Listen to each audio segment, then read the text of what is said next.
Good morning, good evening. Whoever you are, wherever you are, whatever you might be doing, we wish to welcome you to the Silverlight Show. The silverlight shines to illuminate that which lies hidden in darkness. For those of you listening in on the Life Online Radio Network, we welcome you in. For those of you listening in on YouTube, we welcome you in. A shout out to our sponsor, Affinity Writing and Editing Services. That's at Affinity WES on both Facebook and on Twitter. They're there to help you with all your writing and editing needs. I've used them myself. They're fantastic people. And indeed, they have works out of their own that I'll put a link to in the description. But I'm not here today to talk about frivolous things. I'm going to talk about something very important in the present day. With everybody going through some sort of a stage of security or quarantine or lockdown or what have you, pretty much everybody's getting a little bit of cabin fever. Everyone's thinking, gosh, if only there was some way I could just walk away from this all and walk into nothingness. It was like I never existed. I'd like to live free and disappear. As a matter of fact, there's a book dedicated to that. In 1972, Eden Press published 100 Ways to Disappear and Live Free. And they revised it in 1985. Now, Eden Press is still around today. They're still selling books. As a matter of fact, the book that I'll be excerpting today, just to give some information, because I think it's interesting to compare and contrast 1972 and 2020. But you can find this on edenpress.com, www.edenpress.com. It's 24 pages, $10. You can find PDFs of it on the internet if you want to take a more in-depth look than I'm going to do today. But it honestly is interesting to look back on materials like this in the past. I've done it myself. I've looked up FBI investigation records from the 1940s, and I can tell you, a lot of what they say here is relevant today. And there's some very interesting things that show you how things have changed over the past 48 years. Now, one of the things I like about the author is they start by defining their terms. This is exactly what happens in a scientific paper. The first thing they do is they put out their hypothesis and then define the terms that they want. For example, if I wanted to talk about air conditioners, I might make a differentiation between a pure air conditioner and a heat pump. And I would define them in the paper as such. But since we're talking about living free and disappearing, I think this is one of the best definitions I've ever read. So just a quick excerpt. I'm not going to go into all 5 pages of this. But from the book, from the introduction, to live free means to be able to control your own life and to avoid violence and the threat of violence by others. What you do and how you do it will almost always determine whether or not freedom will be yours. But you must take the responsibility for creating your own freedom. No one, especially the government, will do it for you. There's a couple key points in this paragraph that I want to bring to everyone's attention. One of the first things it says is to live free is to avoid violence and the threat of violence, which means you're not going to be going out seeking trouble, and you're going to avoid having trouble with anybody else. This is wise, because if you're making conflicts with people, naturally they're going to remember you. You're going to stand out from the crowd.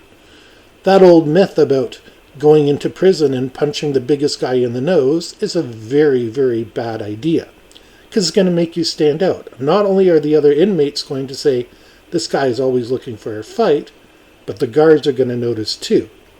And in what we call polite society, they're going to notice if you're always angry, if you're always hollering, if you're always trying to chip somebody or whatever you're doing. So remember, avoid conflict. Now, There's nothing wrong with defending yourself in the right situation, but avoiding the situation that brings you into a conflict is one of the keys to living free. The other thing I have to mention is that Eden Press is fairly anarchist focused. Now, anarchy is something we don't really deal with a lot today as compared to the 70s and 80s when the punk rockers were out there singing Anarchy in the UK, which does so happen to be one of my favorite songs. I personally don't really support anarchy. Anarchy has been used a lot of ways over the years, most notably as a guise for covering socialist fronts. Now, anarchy is the abolition of government, and socialism, as we saw in the USSR and China, seems to have a lot of government control. The reason for this is that pure socialism and pure communism lets the workers govern themselves. So, unlike the countries named for themselves, which I always laugh at, the Democratic Republic of Korea is North Korea, where elections are a sham. The Democratic Republic of Germany was East Germany, which was heavily military controlled. So, I don't really see a problem with giving people more power. And indeed, our government has become very powerful, and it is no longer acting in the interests of the people. That being said, I once again must emphasize that to live free means to avoid violence. So going out and protesting and trying to burn things, take statues down, etc., brings attention to you. Cameras, surveillance, you name it, is everywhere these days. Your phone monitors where you are, for that matter. So once you bring attention to yourself, you're going to get it. And violence can be defined in a number of ways, not just physically hitting somebody. You can be verbally violent, you can be verbally aggressive, you can be psychologically aggressive and violent. So the first takeaway I want you to take from this is that to live free is to avoid violence. If you don't perpetuate the violence, you live free of its tentacles. The second paragraph is equally as interesting. To disappear means to make it impossible for other people to invade your personal world of freedom. Now keep in mind this is written in 1972 when I read the next bit. Since most of such invasion is done by means of electronic data gathering and cross-referencing, you must be able to short-circuit those procedures effectively. Most things written back in 1972 did not even consider the possibility of having a computer and databases and stuff like that. So Eden Press was really far ahead of their time, at least 20 years, if not more. Again, I've read FBI files that do an amazing job with just guys going around asking questions and collecting data. I might go into that on a later show. I do have the files for it as well, and it's completely free to access if you know what to do. So those are our parameters: to live free, to avoid violence, and to disappear so that nobody can trace you.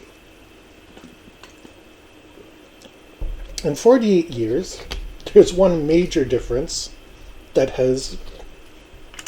really says a lot about our society. Once you get past the introduction, and when it starts talking about methods by which you can disappear and live free, the very first thing, number one on the list, before we get into anything, it says avoid attending church. My, that has certainly changed in the past 48 years. Once upon a time, you were considered a pariah if you did not go to church. It was so unrealistic for you not to be part of a religious organization that people would have thought you were insane. What do you mean you don't go to church? Remember, the 70s and 80s were a time when the satanic panic was a big deal.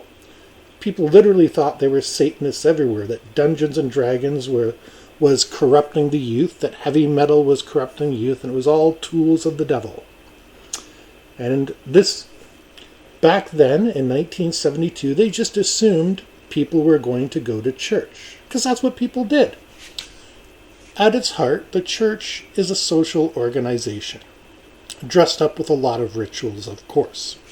But most people go there not because they find the sermons inspiring or because they find, the Bible appealing. A certain degree do. But most of them go there so that they can socialize with their friend or their neighbor or whatever it might be. There are a group of very devout people who attend church, mosque, synagogue, whatever they do every single week, and I have nothing but respect for them. But the difference between 1972 and now, 48 years, is that the book physically has to instruct you to avoid attending church. Another interesting point it brings up, it says, if you must, use an alias when attending and make contributions in cash, never by check. Interesting concept. While they still do pass the hat from what I understand, I don't think many people really contribute in cash anymore. And in 2020, with the pandemic going on, let's be honest, not many people are accepting cash. Before I came online today, just for the heck of it, I went online to see what I could order with cash. I could only get pizza from one independent local place. All the big name companies wouldn't deliver pizza to me. I needed to use a credit card or online Visa or PayPal or something like that, all of which can be electronically cross-referenced to you. This is a major difference. Back in 1972, cash was king. And in 2020, credit is king. 48 years, completely different universe. Now, the Eden Press does make mention that they have a book on getting credit in a situation where you might have a different identity, but not all of us know where to get another social security card, another driver's license, another identity. I can take a guess, but I wouldn't stake my life on it personally. The key point is, if you're going to attend church, use another name, not your own. And my personal suggestion is use a name that you would respond to when you're called to. Little secret, I once went on vacation and I tried for an entire week to live under an alias, an assumed name. And I only slipped up once. I was having a conversation with somebody and I accidentally dropped my own name. And I was able to recover quickly and say that that was a coworker, and we worked closely together. I do not recommend this. I did it as a lark, as kind of a living experiment. I had nothing at stake and nobody was harmed. So again, I was avoiding violence and avoiding conflict, just seeing if it was possible. But that was about 15 years ago, maybe even longer, and I don't know if you could do the same thing today. That was definitely about 14, 15 years ago, because I remember the exact location and where I had to stop for gas. So I know the car I had was a 2000 Corolla, and I'd had it for a little while. Another interesting point it brings up is never tell neighbors where or for whom you work. Give them false information on this subject. Day-to-day life in 2020, this is not terrible information. I think it would be very hard to go living with your neighbors and not say anything, but you can be vague. You can say, oh yeah, I work in logistics, or I work at the school. You don't need to tell them you're a janitor. You don't need to tell them that you spend your days counting pennies or whatever it is you do. I work for the bank. What do you do? Just the usual. They give me whatever assignment, I do it. Nobody will question you too much. And I'm blessed and I have pretty good neighbors, but I've lived in a situation before where I did not have such good neighbors. And this is very good advice. be vague what you're revealing to people, because you never know who's snooping. I have a friend right now who has a stalker, and this is a female going after another female. She's followed her from town to town just because she knows how to use the techniques to follow somebody. And that's one of the reasons I'm bringing this up. It's a relatively easy episode for me to put together, and it gives you essential information. Plus, maybe you'll even buy the book from them. Who knows? Because I'm not giving you the entire thing. This is where we get into another major difference from 1972 to 2020. If you're paid by check, don't deposit the paycheck in any account with your name on it. This is very problematic in 2020. Now, there are check cashing places, but they want to see identification. And from the once or twice I've been there to exchange money, because I get foreign currency on occasion and I exchange it there, but they still want to see your ID. So just a matter of changing money still requires a credit check, or at least for them to have your identification there. A bank, doubly so. Just to open an account, you need to have 2 pieces of identification as a general rule. Some banks require more, some banks require less. There's a few ways around this in the modern day. One is to have a numbered company. But to actually disappear, you would need to set that numbered company up with somebody else's name. And that somebody else you would have to trust implicitly for them to keep your information safe. So, again, cash being left out of the window, and checks, the few times that you get checks, most people like to do direct deposit these days, make 1972 light years away from where we are today. To be honest, I wasn't even alive when this thing was written. But at the same token, I do have experience with some of these things where you'd get a pay packet, and there'd either be a check in it or a cash in it, depending on your preference. I always took the check. There's too many crooks out there. At any rate, you would have to figure out, if you wanted to truly live free and disappear, how to get access to your money, how to keep it safe, and most importantly, how to keep that information from being traced.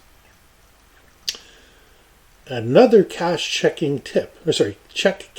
tip. I don't know why I'm having such trouble saying cashing checks today. Avoid getting it cashed at your favorite bar or tavern. FBI agents probably spend at least a third of their waking hours hanging around such places, as they seem to attract the kinds of people they are looking for. Anytime there's a bank robbery, the first places the FBI check are all the bars within the immediate vicinity of the robbery. Don't laugh. It's true, because it works. Now, that I would think would be pretty obvious. In the modern day, I don't think there's many bars that cash checks. And again, I don't think there's many people that give checks. But the book goes on further to say, avoid going to your usual hangouts. This seems pretty obvious. As a matter of fact, I would say if you're planning on disappearing and living free, one of the first things I would do would be to relocate to a different city. But everybody has preferences. Everybody has tendencies. And FBI agents, CIA agents, CSIS agents, anybody who's paid to investigate, first thing they're going to do is learn your patterns. Do you have a particular favorite type of beer or wine? Do you have a particular hobby that you have? Perhaps model railroads, perhaps stamp collecting. And with that, is there a magazine that you subscribe to?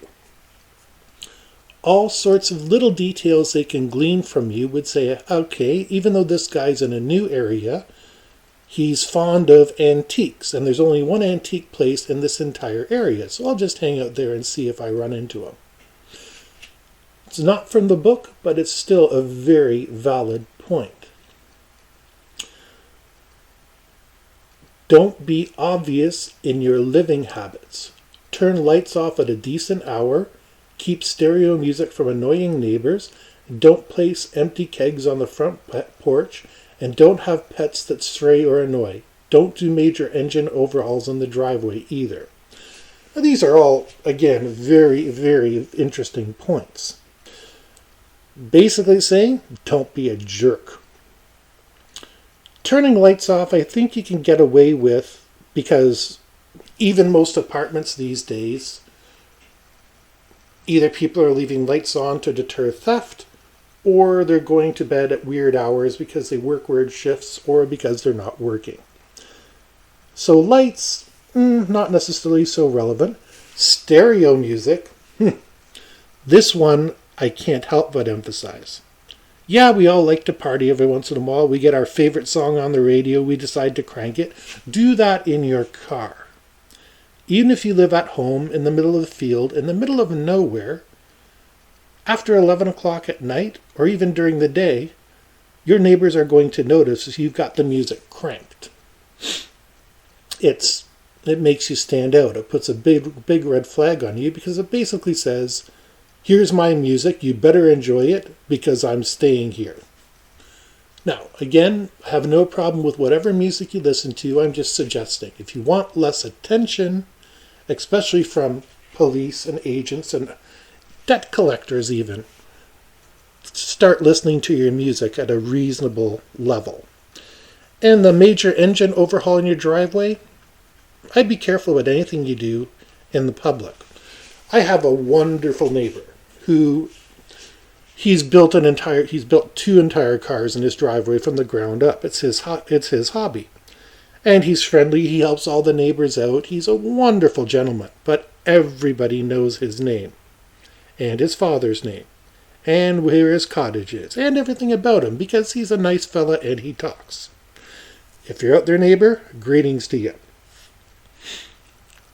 That's okay because he's working a job that pays pretty well. He's living where he is because it's what he wants. He's doing nothing illegal. But if you want to disappear, which is technically illegal in a lot of areas, and live free from other people bothering you, free from other people hunting you down, don't do it. Unless you can get a storage unit or somewhere that you can work on it, don't advertise what you're doing in your front yard. Matter of fact, I would say if you really want to do this, the best thing is probably either to move to the middle of nowhere or move to the most densely populated area you can find and blend in. Almost every city has individual spaces for rent. I don't really want to call them apartments because they're tiny little bedrooms. But on the other hand, if you want to be truly invisible, they exist. I have some experience with that, and it's basically $500. All utilities are included. You share a kitchen and stuff like that, and you can be a ghost.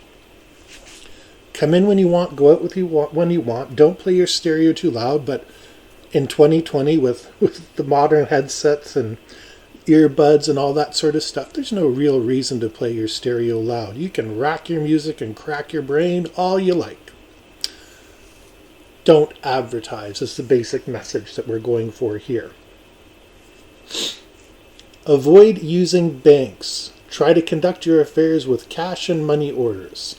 When using letters, never write your name on the face or the line marked payer. Oh, sorry, that's for the money orders. Never write your name on the money orders. Use fake names, accounts, or business names.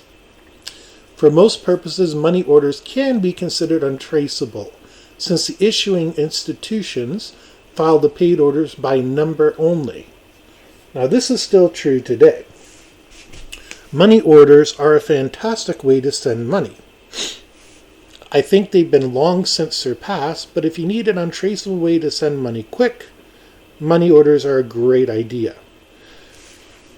In the modern world, again, this is 1972 when money orders were kind of a big deal. They still are, but not so much. The modern world, you can have a cashier's check which has your name and information on it.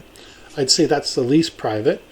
credit card, which offers, there's different credit cards out there. You can get ones that are tied to a business name or tied to a false name or whatever you want to do. But they're still very traceable. You can send money by email, e-transfer, all sorts of things. But a simple, what is it the scammers use? Whether it's PayPal cards that you buy, whether it's Game Store, I can't remember. But it's basically gift certificates and prepaid credit cards. Both of these exist. And if you want to keep your purchase private or your information private, a prepaid credit card is so easy to use. Go online, register it, order what you like, and then that's the end of it. Your checks, your debit card, your credit card, all that information gets cross-referenced so many ways it would blow your mind. When they first started cross-referencing information, they found what's called the beer and diapers correlation. They went through all the credit card purchases and they noticed that people would go out, buy diapers, and then beer. And they were trying to figure out what was going on. Well, what happened was, again, back in the 70s and 80s, the woman would be busy with the baby and say, honey, I need you to buy diapers and I need you to buy whatever. So the man would get up. While he's out getting diapers, he might as well get some more beer. Because, it's a difficult situation. He has to numb the pain somehow. That was 40 years ago. Since then, our computers have gotten better, our information gathering has gotten better, everything has gotten better. I don't know all the new correlations, but this is how they're able to track who you are, what you're doing, and predict what you're going to do next. Ever wonder how YouTube, Amazon, and eBay manage to figure out what to advertise to you next? Amazon claims they can predict what you want the second that you click on their website. That's some pretty scary stuff right there, and it all comes because they've shared the information, they've profiled everybody, and they can come up with a standard idea, a model for what you are based on your preferences. If you like model trains, if you like race cars, they got a database that's just for you. A lot of this comes back and still talks about paying cash. Okay, yeah, that's going to be an unfortunate thing we're just going to have to all skip over. But if you need the services of a physician, dentist, or hospital, make it standard practice to use an alias and an address other than where you live. Don't display your driver's license, name, and social security number. Other data requested, such as employer, birth date, etc., should be misleading. 2020, again, is different from 1972. A lot of people out there have some sort of health coverage, and we're not as healthy as they were in 1972, which is scary. Because in 1972, most people were chain smoking, drinking, etc., popping methamphetamines because they were considered diet pills. A very different world. But no matter what, eventually all of us are going to have to go to the doctor. The interesting point that it makes, which is very valuable for disappearing and living free, is a very, very simple one. And the quote is, "We've never heard of anyone getting busted for a crime who also paid his bill." I'll read that again. "We've never heard of anyone getting busted for a crime who also paid his bill." Basically, don't run out on your debts. Pay in cash, pay any way you can, and that's going to get you free from a lot of situations. They're really there to chase down the deadbeats.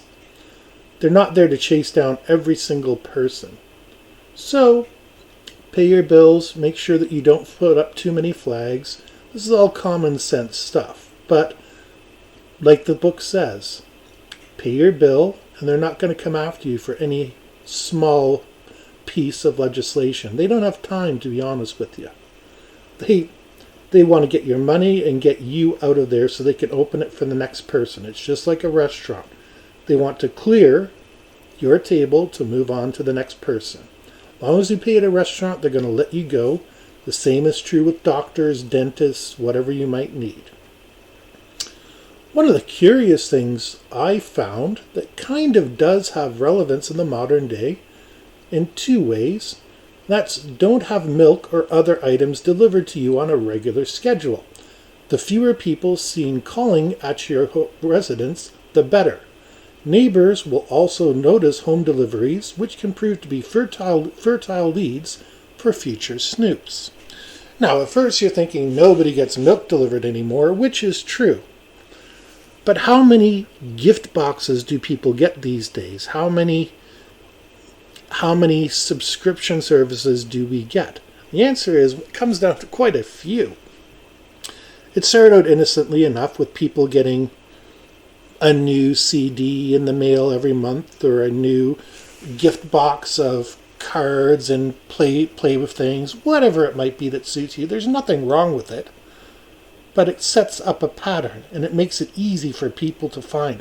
If you're getting a big package dropped off on your doorstep every week, your neighbors are going to ask because they're humans. Humans are naturally curious.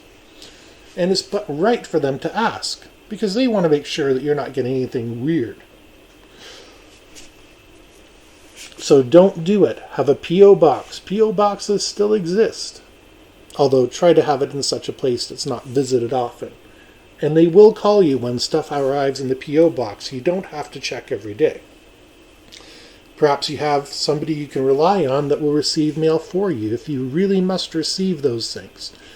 The shave club that advertises itself for $1, perhaps that's a subscription service that would fit you. Make sure that wherever it's delivered, it doesn't come to your front door. You want everything to be clean, looking like nothing happened. You want to be the nice guy. Oh, he seemed like such a nice fellow. That's all you want people to think about you. This one is as valid in 2020 as it was in 1920, 1820, 1720, and will be valid in 2120. Avoid membership in political groups or other civic organizations. As a rule, these groups are filled with super sneaky, nosy individuals more willing than not to stab somebody in the back if it suits their selfish purposes. Total snakes. I have to hand it to this book. Having worked on the political scene, having been part of many, many civil organizations, yes, there are total snakes, and there's always one that's going to ruin the party for everybody. Little personal anecdote here. I used to run a website for the local clown association. Yes, clowns have unions, and they have insurance, because when they're out and surrounded by children, they don't know if they're latex tolerant, they don't know if they're ready to have face paint, and parents are often very uncooperative in giving them that information. So these are clowns. You figure they're going to be happy to be around, they're going to be discussing clown stuff. So I set up a web forum. I thought it was an upgrade, somewhere they could talk about clown stuff, maybe something I could sit back and moderate and get a couple tips off of, because I'm not a very funny clown, but I can still make a child smile. I set up this discussion forum, and it was very low traffic. It's the kind of thing you check once a week. Everything was okay. I never needed to worry about it. I stopped worrying about it. That's when the problem began. One of the members of the Clown Association decided to use my little web forum as a platform to post his grievances against everybody else in the organization.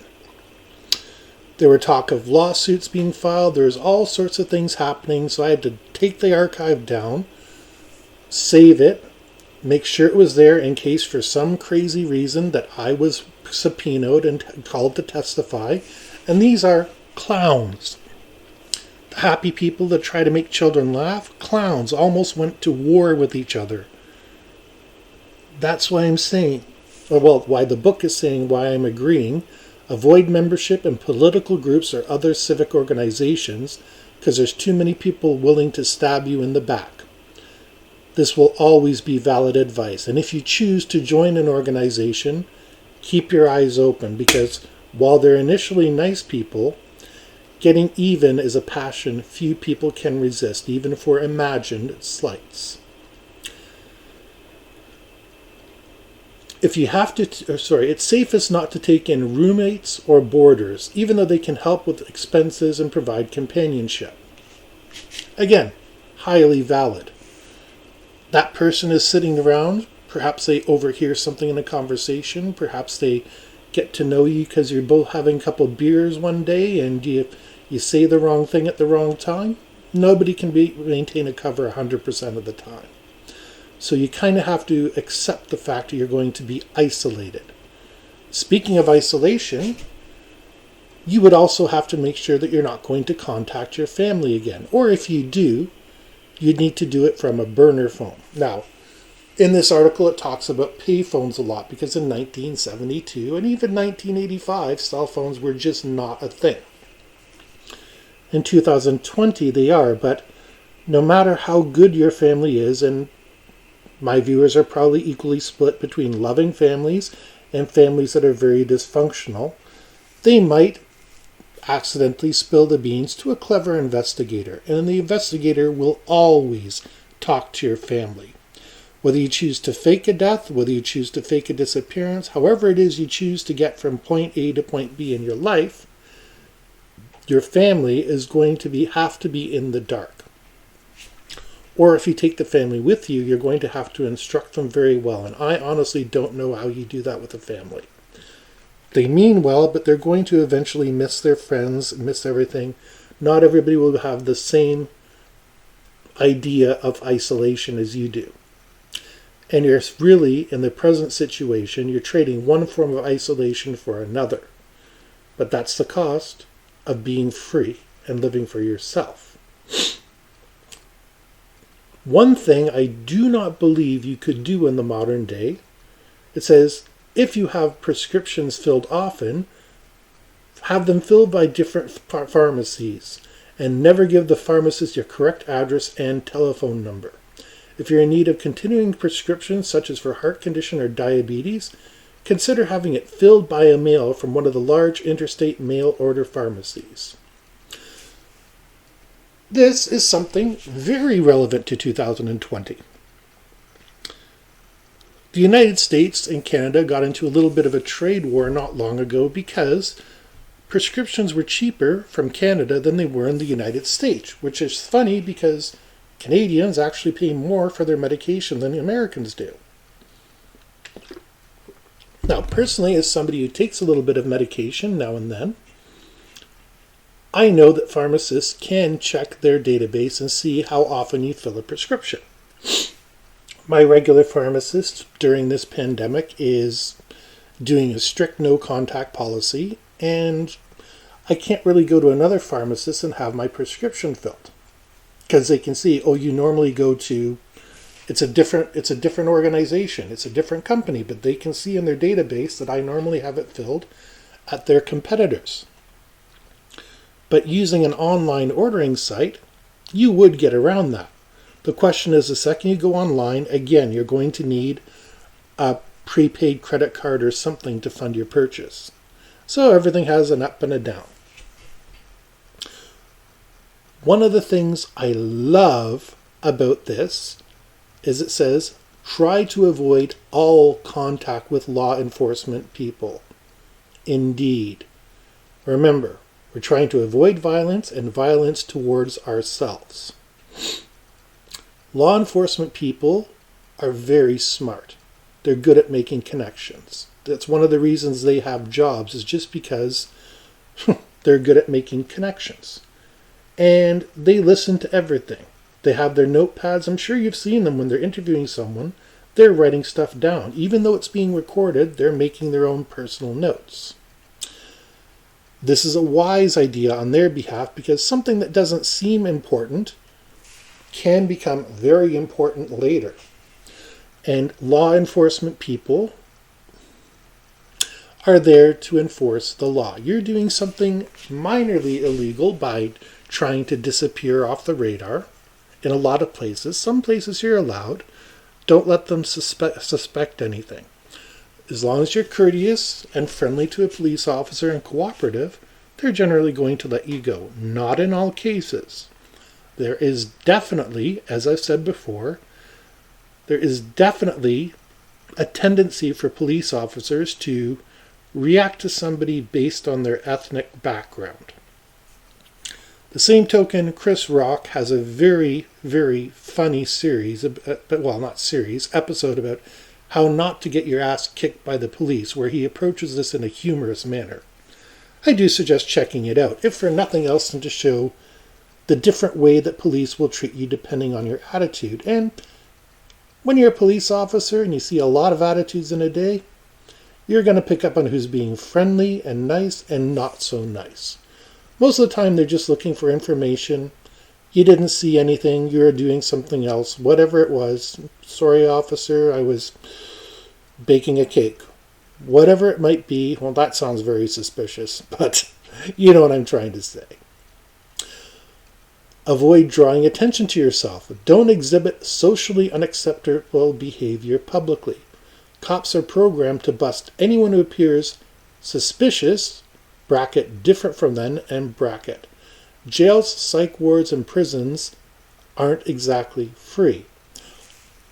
And if you start doing something crazy, I don't know what's really crazy. In 1972, it would have been wearing jeans and smoking marijuana. In 2020, you can dye your hair blue and protest whatever you like, and that's still somewhat socially acceptable, provided you avoid actually protesting, because again, when you're around other people, that's when the red flags start going up. That's when you have to be aware of your situation, where the cameras are, where the police are, and what kind of danger that you're in. And even perfectly legal behavior can arouse suspicion. Avoid such things as solitary walks late at night or wearing clothing inappropriate for the weather. Store detectives love to follow shoppers wearing oversized clothing too. Now that's something I did not know. And I'm sure in 2020, it's just as valid as it was in 1972. If you're a 90-pound girl and you show up wearing 16 layers, the store detectives are pretty clever. They've seen it all by now, they've done it all by now. So they're going to be taking an extra long look at you. And then back in 1972, again, here we go. The police find it easy and even entertaining to pin stray charges on such suspicious characters. In other words, walking alone late at night or wearing strange anything that makes you stand out. And days and weeks can go by before they decide they've made a mistake. Indeed. Again, from personal experience, I was arrested by accident for something somebody else did, and I spent a couple long hours very stressed out.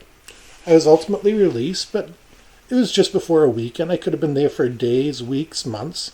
I was allowed my phone call to the generic lawyer, who told me to sit down and shut up and not say anything and pray that the judge on Monday was going to listen to me. But like I said, the police eventually did figure out what they were doing, but I spent a couple of very, very miserable hours. I don't blame the police for it, because the other person who shares my name is apparently a very bad person. I hope they caught him, is all I have to say, is because they just let me go with a sorry, and that was the end of it. I wasn't going to push it any further. Good tip: examine your daily habits and eliminate any which might be regarded as peculiar. You might not be thinking of this, but in the current 2020 situation, pandemic, almost everybody has kind of let themselves go. Because we're not really getting out too much, we're not doing things. I admit right now I need a haircut. Probably half the people out there need the same. Difference is I actually have everything I need to cut my own hair, whereas most people didn't do that. So with me, it's just silly. I should be cutting it, making it look nice. Because when you look nice, and you look professional, and you sound professional, people treat you differently.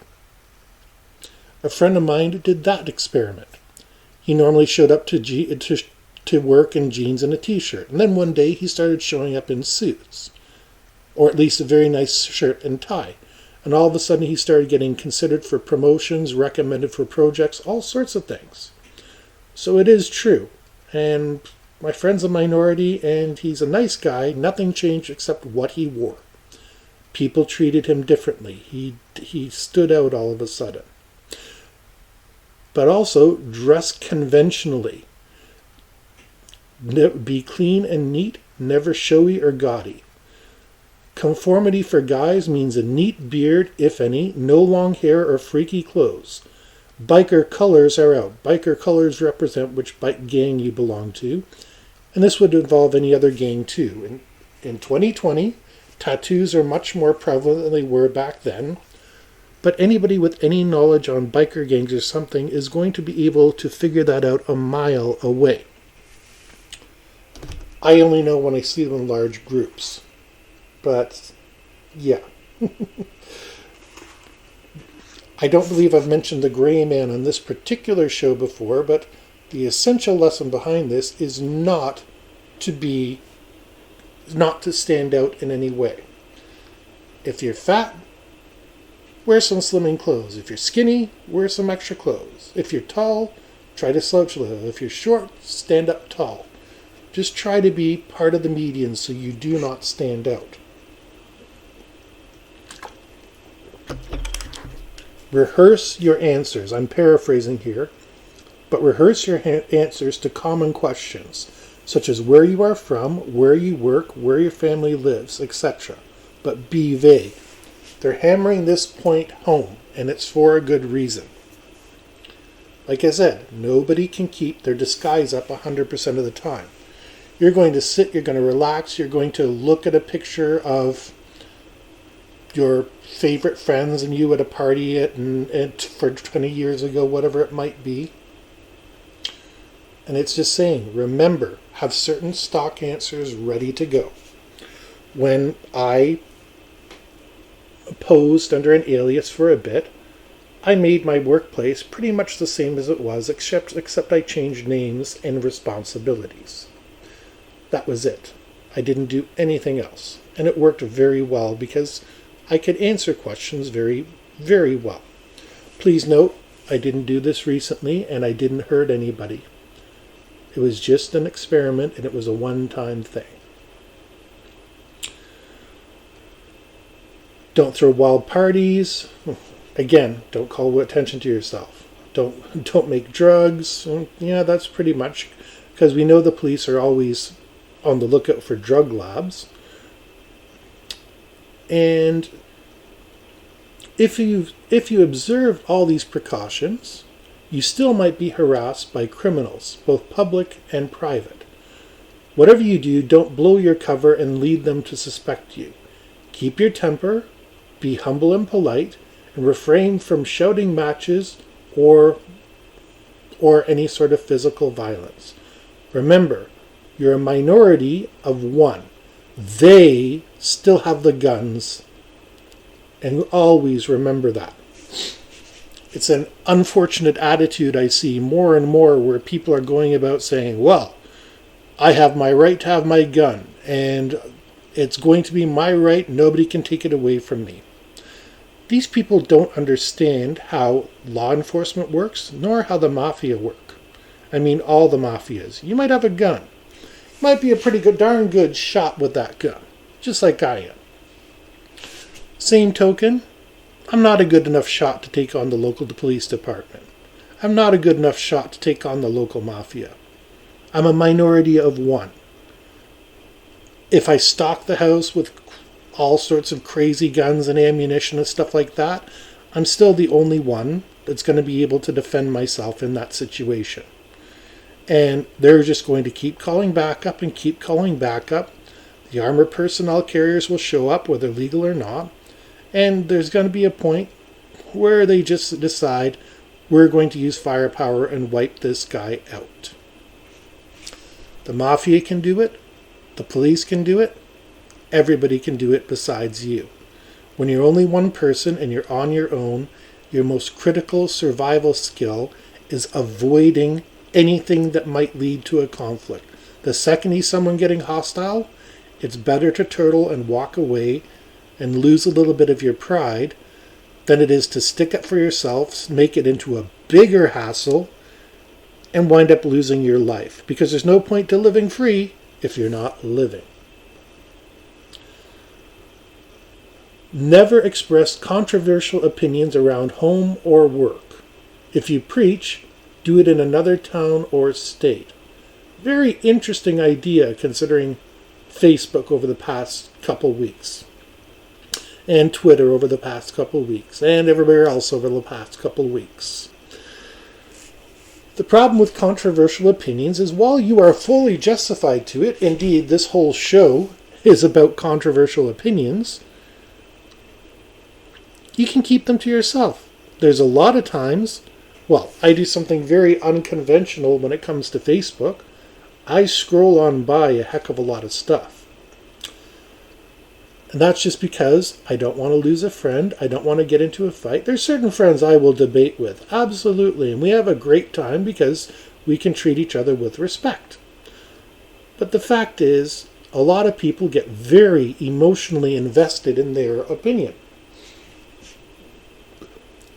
I'm going to use this as an example, but the abortion issue. Despite the fact it's legal, both sides are still very passionate about who is right, whether the life exists from conception or whether a woman has a right to her own body. I do not offer an opinion on this because I don't know enough to really comment on it. I just know it's a highly emotional topic and will get you a lot of attention very fast. In the wrong community, it can get you socially ostracized. Even though you're free, if you're ostracized, you have nothing that will prevent anybody from getting to you. Peer pressure, at least, does keep other people in line from expressing violence towards you. But if nobody has your back, then nobody will rescue you when you're in trouble. They'll be the ones looking the other way and baking a cake. The one really important thing is that it tells you don't ask questions which intrude on the privacy of others. Ask general questions, not specific.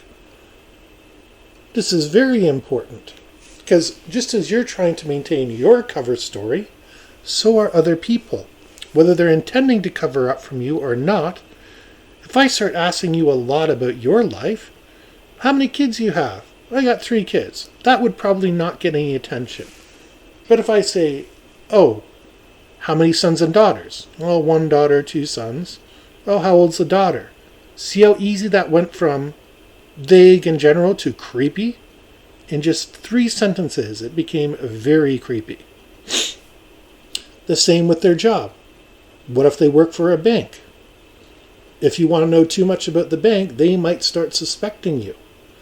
Somebody who's in any sort of position of trust, whether it's somebody with the keys to open and close a store, or whether it's somebody who actually has sensitive information, just ask vague questions. I have a friend who has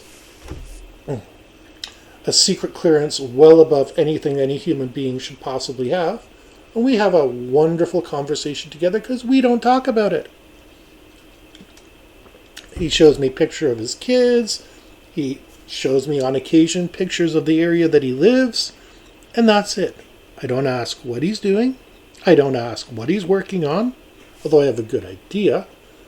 But if you keep things light, they stay light. You can talk to your neighbor. Oh yeah, what do you do? I work for the school. Oh really? I work for the town. Oh great. That's all you need to know. People are gossips. We had a welcoming party for a friend of mine. Well, I don't really want to get into too much of it, but what I'm going to say is during this welcoming party for this person coming from overseas, one of my relatives, very distantly related, decided it would be her perfect opportunity to gossip and tell everybody everything about the family from beginning to end, which was not appreciated by some of the people there. So like I said, keep it easy, keep it general, keep it light. Avoid conflict. I can't emphasize this enough. And really, be yourself. If you do have a tendency towards violence, you invite violence towards yourself. If you have a tendency to look for information, people will be looking for information from you. In order to remain invisible, to remain the gray man, to not attract attention, and to be truly free, you have to remember that you must return the same courtesy to others.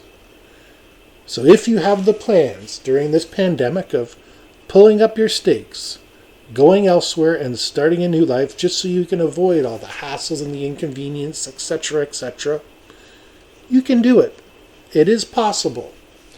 But that little primer I just read you from Eden Press, 100 Ways to Disappear and Live Free, still available, www.edenpress.com. Nice light read, 24 pages. Even though it's 48 years old, the same thing happens today as it did back then, nearly half a century. All information provided here is for information and entertainment only.